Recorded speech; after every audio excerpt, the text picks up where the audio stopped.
Merci Olivier. Notre camarade Pauline Forge, 26 ans, est 8e candidate sur les listes du PTB-PVDA-GO au Parlement bruxellois. Enseignante, militante féministe et déléguée syndicale, elle a beaucoup de choses à nous dire.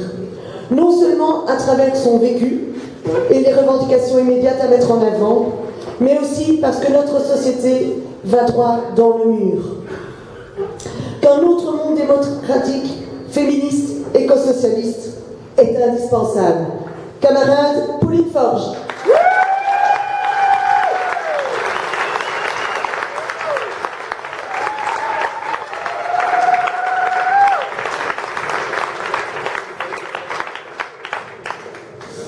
Aujourd'hui, c'est une journée un peu spéciale, parce qu'à l'heure où je vous parle, des milliers de femmes ont sans doute déjà reçu des cadeaux particuliers, on va dire.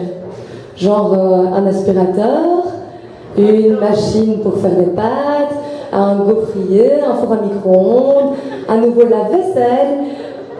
Et ces cadeaux bizarres, c'est ce qu'on nous propose d'offrir chaque année à nos mamans pour la fête des mères. Pour ceux qui ont oublié, c'est aujourd'hui. Et donc, chargés des meilleures intentions du monde, évidemment, plein d'amour, en fait, ces cadeaux dictés par le système dans lequel on vit, le système capitaliste, ils ont pourtant le pire objectif, celui de remettre les femmes à leur place, à la cuisine, à la maison, avec les enfants. Pétain, s'il n'a pas créé cette fête, il l'a officialisée en l'inscrivant au calendrier. Mais avant lui, déjà, la fête de mère ne cachait pas son objectif. C'est-à-dire récompenser celles qui reproduisent la force de travail et encourager les familles nombreuses. En étant mise en avant dans cette campagne, j'ai appris et j'apprends plein de choses. Et certains n'ont pas oublié de me rappeler ma place en tant que femme. Quand un journaliste d'RTL a titré par rapport à une interview sur le refinancement de l'enseignement, cette femme sait où trouver l'argent, un des commentaires affichés disait « dans sa culotte ». Je crois pas qu'on ait déjà fait ce coup-là, mon camarade Olivier Besançon. Parce qu'en fait, non, ce type de blague, c'est strictement réservé aux femmes. Un slogan dit « On sera féministe tant qu'il le faudra ». Est-ce qu'il faut encore être féministe aujourd'hui? Oui. Est-ce qu'on peut dire que notre gouvernement actuel est un gouvernement macho? Oui. Mais c'est quoi un gouvernement macho?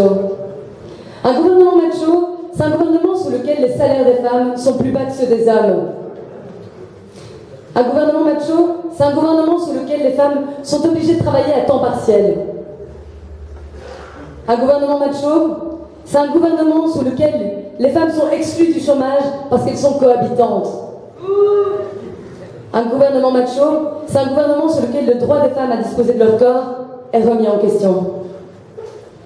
Un gouvernement macho, c'est un gouvernement qui coupe dans les dépenses publiques, pour les crèches, pour les écoles, les soins médicaux, ce qui a pour conséquence que tout ce travail se retrouve accompli dans l'ombre et gratuitement par des femmes. Alors oui, les gouvernements actuels sont machos, parce qu'ils imposent des mesures d'austérité dont les premières victimes sont les femmes. La situation des femmes aujourd'hui, elle se dégrade à cause d'une série de décisions antisociales que les partis de pouvoir, y compris ceux de gauche soi-disant, ont plus ou moins soutenues à leur niveau de responsabilité. Les mesures d'austérité, elles frappent les femmes encore plus durement que les hommes, malgré les beaux discours sur l'égalité des genres. 60% des chômeurs qui seront exclus le 1er janvier 2015 sont des chômeuses, des femmes. Et j'en profite pour saluer au passage tous les militants courageux qui ont participé à la marche des chômeurs et qui sont venus nous rejoindre ensuite aujourd'hui.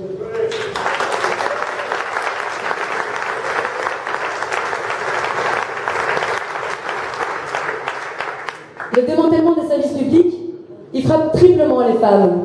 Premièrement, en tant que travailleuses, parce qu'elles y sont majoritaires. Deuxièmement, en tant qu'usagères, mais aussi parce que, comme je l'ai dit, les services qui ne sont plus rendus en matière d'éducation, de santé, retombent majoritairement sur elles. Alors à celles et ceux qui pensent que le féminisme, dont la définition est la lutte pour l'égalité homme-femme, s'est dépassé, nous répondons que si, aujourd'hui, il est toujours et même plus que jamais nécessaire d'être féministe et de s'organiser. On a besoin d'un mouvement fort, autonome des femmes.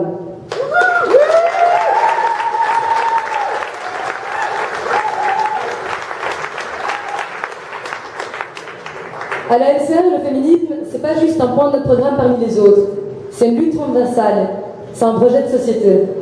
Parce qu'en luttant pour l'égalité entre les hommes et les femmes, on alimente le combat de tous les opprimés pour la justice sociale et la dignité, en touchant même à ce qu'il y a de plus intime dans nos vies. Parce que quand on défend la revendication de la réduction collective du temps de travail aux 32 heures, sans perte de salaire, avec embauche compensatoire, c'est pas seulement une solution pour diminuer le chômage. C'est aussi du temps libéré de travail pour favoriser le partage de tâches entre les hommes et les femmes à la maison. Parce que malheureusement, la double journée de travail, elle existe toujours. Quand on lutte contre les discriminations sexistes, on lutte aussi contre les discriminations racistes, contre les discriminations homophobes.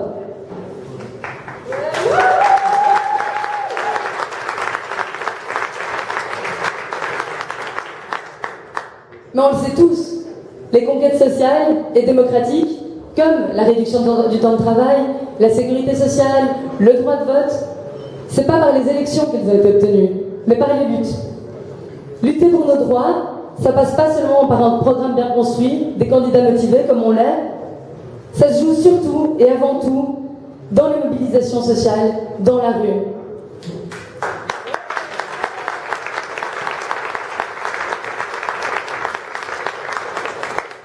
Le 25 mai, le jour des élections, ce ne sera pas la fin, ce sera qu'un début. Le 25 mai prochain, la gauche a une chance d'élire des représentants dont les actes seront conformes à leurs paroles. Des représentants qui s'opposeront à l'austérité. Des représentants qui relayeront les luttes et les revendications des 99%. Des représentants qui oseront s'attaquer au diktat de la Troïka. Des représentants qui se battront pour que la facture de la crise soit payée par les riches et les capitalistes qui en sont responsables.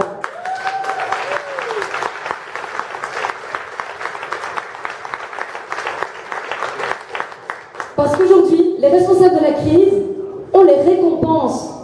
Alors que nos salaires sont bloqués, les grands patrons du Bel-20, ils ont augmenté le leur de 11%. Et quand on y pense, même quand on veut nous faire croire qu'on prend des mesures pour nous aider, on donne de l'argent aux patrons.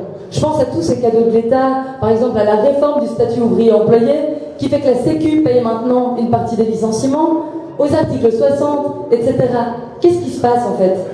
L'État et la Sécu payent pour les patrons. Les patrons en rêvaient, ils l'ont fait. Et là, il faut bien comprendre le mécanisme qui est à l'œuvre. Parce qu'en gros, l'argent des subsides de l'État, il vient d'où? De notre poche. Si on va jusqu'au bout du raisonnement, on réalise qu'en fait, là, pour le moment, on en est venu à payer pour pouvoir travailler. Et puisqu'on licencie à tour de bras, si on va jusqu'au bout de la logique, on paye pour se faire virer. Le 1er mai 2012, la FGTB de Charleroi a appelé un rassemblement pour créer une alternative anticapitaliste à la gauche du PS et des colos.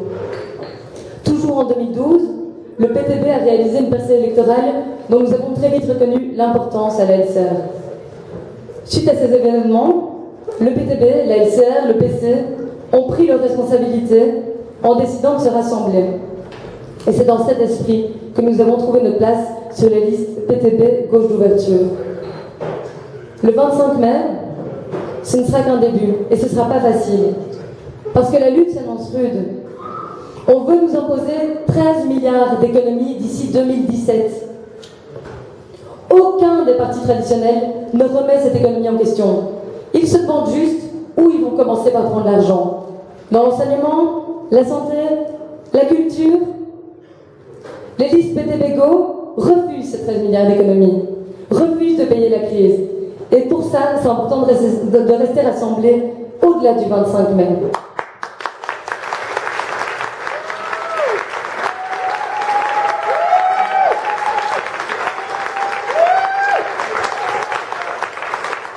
Le 25 mai, ce ne sera qu'un début. Parce que l'objectif, comme ça a déjà été dit, c'est pas de reprendre la place de la social-démocratie laissée par le PS et écolo. Et pour ça, on doit garder des objectifs de changement de société bien clairs, comme le féminisme ou l'écosocialisme. Et l'écosocialisme. Les deux, tout ça, ça va ensemble. Il faut proposer des revendications immédiates, comme débloquer les salaires, mais ça ne suffit pas, pour donner une réponse structurelle aux grands problèmes. La réduction du temps de travail, la nationalisation des banques, du secteur de l'énergie sont autant de revendications indispensables pour lutter contre le système capitaliste.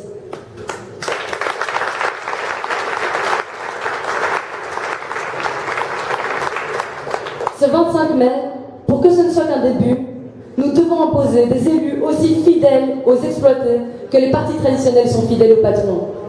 Parce qu'on est nombreux et ils sont peu, et surtout parce que nos vies valent plus que leurs profits.